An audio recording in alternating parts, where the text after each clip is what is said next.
Hi, kindergarten, and welcome to the Media Center for now. I hope you guys are staying inside and having some fun family time and enjoying homeschooling. Now, for today, I'm going to read you one of my favorite books. It is called Jumanji.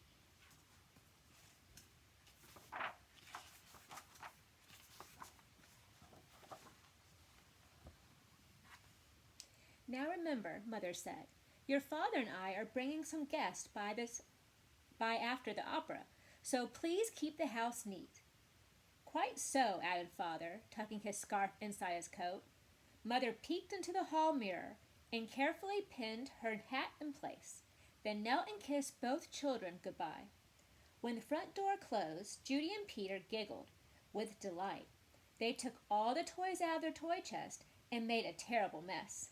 But their laughter slowly turned to silence, till finally Peter slouched into a chair.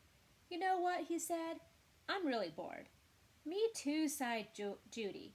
Why don't we go outside and play?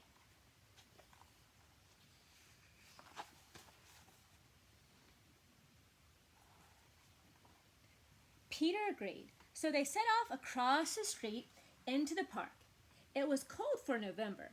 The children could see their breath like steam. They rolled in the leaves and jumped when Judy tried to stuff some leaves down Peter's sweater. He jumped up and ran behind a tree. When his sister caught up with him, he was kneeling at the foot of the tree, looking at a long, thin box. What's that? Judy asked. It's a game, said Peter, handing her the box. Jumanji, Judy read from the box. A jungle adventure game. Look, said Peter, pointing to a note taped to the bottom of the box. In a childlike handwriting were the words, free game. Fun for some, but not for all. P.S. Read instructions carefully. Want to take it home? Judy asked. Not really, said Peter. I'm sure somebody left it here because it's so boring. Oh, come on, protested Judy. Let's give it a try. Race you home. And off she ran with Peter at her heels.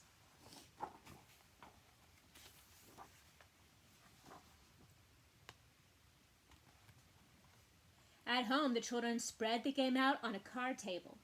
It looked very much like the games they already had. There was a board that unfolded, revealing a path of colored squares. The squares had messages written on them. The path started in the deepest jungle and ended up in Jumanji, a city of golden buildings and towers.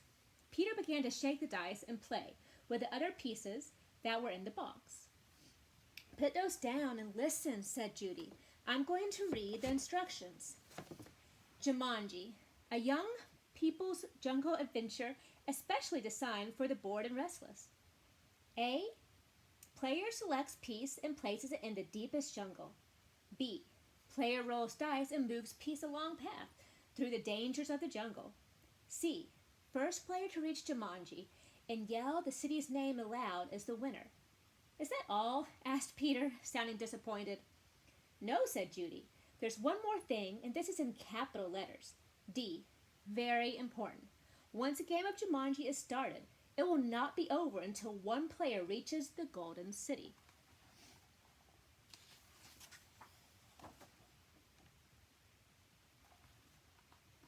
Oh, big deal, said Peter, who gave a bored yawn. Here, said Judy, handing her brother the dice. You go first.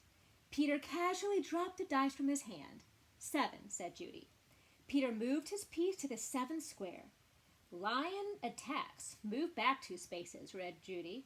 Gosh, how exciting, said Peter in a very unexcited voice. He reached for the piece. He looked up at his sister. He had a look of absolute horror on her. She had a look of absolute horror on her face. Peter, she whispered, turn around very, very slowly. The boy turned in his chair. He couldn't believe his eyes. Lying on the piano was a lion, staring at Peter and licking his lips.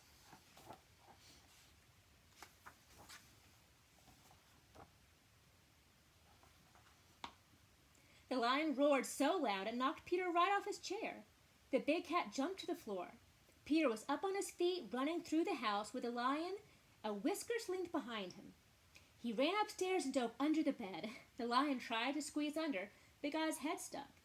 Peter scrambled out, ran from the bedroom, and shaking, and slammed the door shut behind him. He stood in the hall with Judy, gasping for breath. "I don't think," said Peter in between gasps of air, "that I want to play this game anymore." "But we have to," said Judy as she helped Peter back down the stairs. "I'm sure that's what the instructions meant. That line won't go away until one of us wins the game."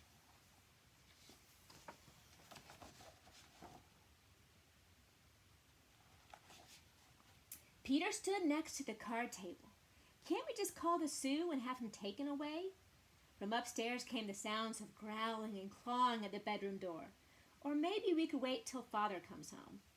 "No one would come from the Sioux, because they wouldn't believe us," said Judy. "And you know how upset Mother would be if there was a lion in the bedroom? We started this game, and now we have to finish it." Peter looked down at the game board. What if Judy rolled a 7? Then there'd be 2 lions. For an instant, Peter thought he was going to cry. Then he sat firmly in his chair and said, "Let's play." Judy picked up the dice, rolled an 8, and moved her piece. "Monkeys steal food, miss 1 turn," she read. From the kitchen came the sound of banging pots and falling jars. The children ran in to see a dozen monkeys tearing the room apart.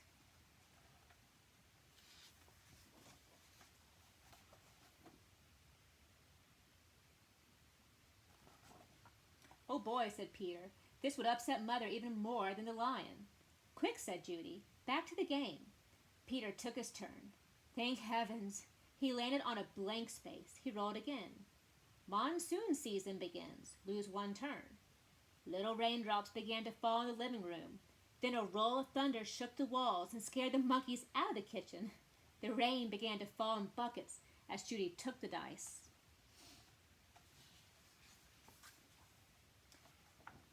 "Guide gets lost. Lose 1 turn." The rain suddenly stopped. The children turned to see a man hunched over a map. "Oh dear, I say. Spotted bad luck now," he mumbled. "Perhaps a left turn here, then no, a right turn here. Yes, absolutely, I think a right turner, maybe—" "Excuse me," said Judy, but the guide just ignored her. "Around here, then over, no. Yes, good, but then, Judy shrugged her shoulders and handed the dice to Peter.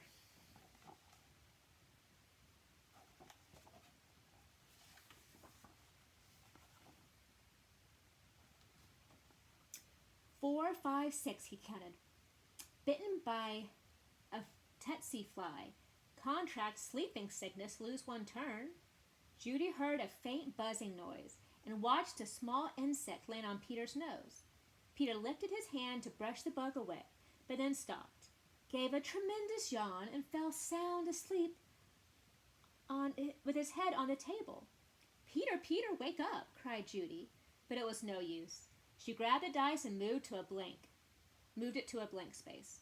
She rolled again and waited in amazement. Rhinoceroses stampede, go back 2 spaces. As fast as he had fallen asleep, Peter woke up. Together they listened to the rumble in the hallway. It grew louder and louder. Suddenly a herd of rhinos charged through the living room and into the dining room, crushing all the furniture in their path. Peter and Judy covered their ears as the sound of splintering wood and breaking china filled the house.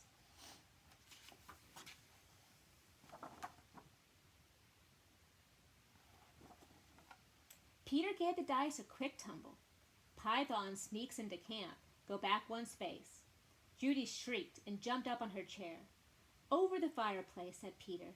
Judy sat down again, nervously eyeing the 8-foot snake that was wrapping itself around the mantel clock. The guide looked up from his map, took 1 look at the snake, and moved to the far corner of the room, joining the monkeys on the couch. Judy took her turn and landed on a blank space. Her brother took the dice and rolled a 3. "Oh no," he moaned. "Volcano erupts. Go back 3 spaces." The room became warm and started to shake a little. Molten lava poured from the fireplace opening. It hit the water on the floor of the room, and the room filled with steam. Judy rolled the dice and moved ahead. Discover shortcut. Roll again. Oh dear, she cried. Judy saw the snake unwrapping himself from the clock. If you roll a 12, you can get out of the jungle, said Peter. Please, please, Judy begged as she shook the dice. The snake was wiggling his way to the floor. She dropped the dice from her hand. 1 6, then another. Judy grabbed her piece and slammed it to the board. Jumanji, she yelled as loud as she could.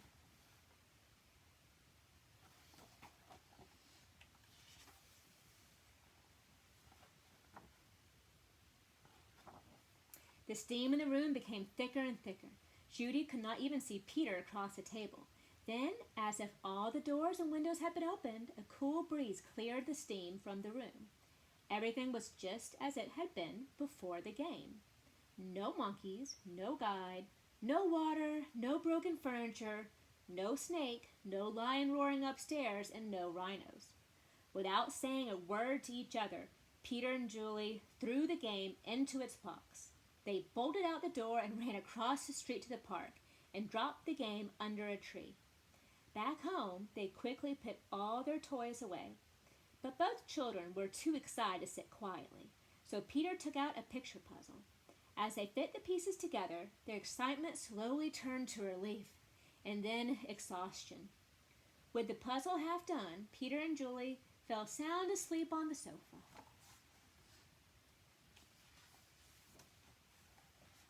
Wake up, dears, Mother's voice called. Judy opened her eyes. Mother and Father had returned, and their guests were arriving. Judy gave Peter a nudge to wake him. Yawning and stretching, they got to their feet. Mother introduced them to some of the guests, then asked, "Did you have an exciting afternoon?" "Oh, yes," said Peter. "We had a flood, a stampede, a volcano, and I got sleeping sickness." And Peter was interrupted by the adults' laughter.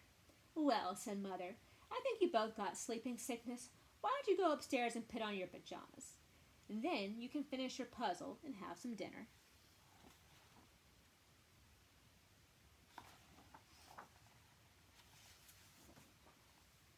When Peter and Judy came back downstairs, they found that Father had moved the puzzle into the den.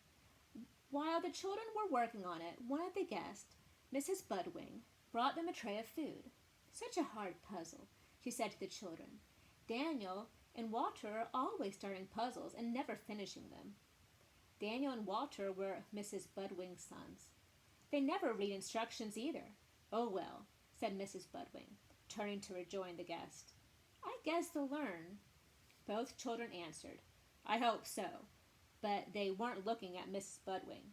They were looking out the window. 2 boys were running through the park. They were Danny and Walter Budwing, and Danny had a long, thin box under his arm.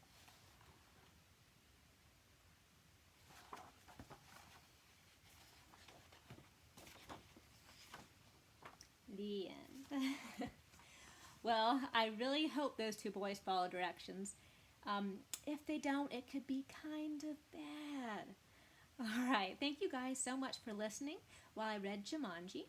Now, I decided to read Jumanji because it is one of my favorite books. I actually named my dog Jumanji after this story. And so your task today is to read a book that you love to a family member or either a stuffed animal, a pet, anybody you like. But I want you to read your favorite book with lots of expression and have fun. I do have another activity for you to do to show me your reading skills.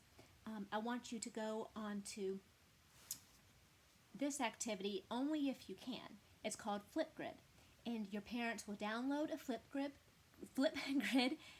app, and they have to make an account, and you can sign in with a number that I will give you on this lesson. Okay? And so it's going to be in the lesson, and you can show me your reading skills. You have to read the whole book, maybe a page or 2. And I want this to be one of your favorite books that you have at home. Okay, thank you guys. I will see you later. Bye.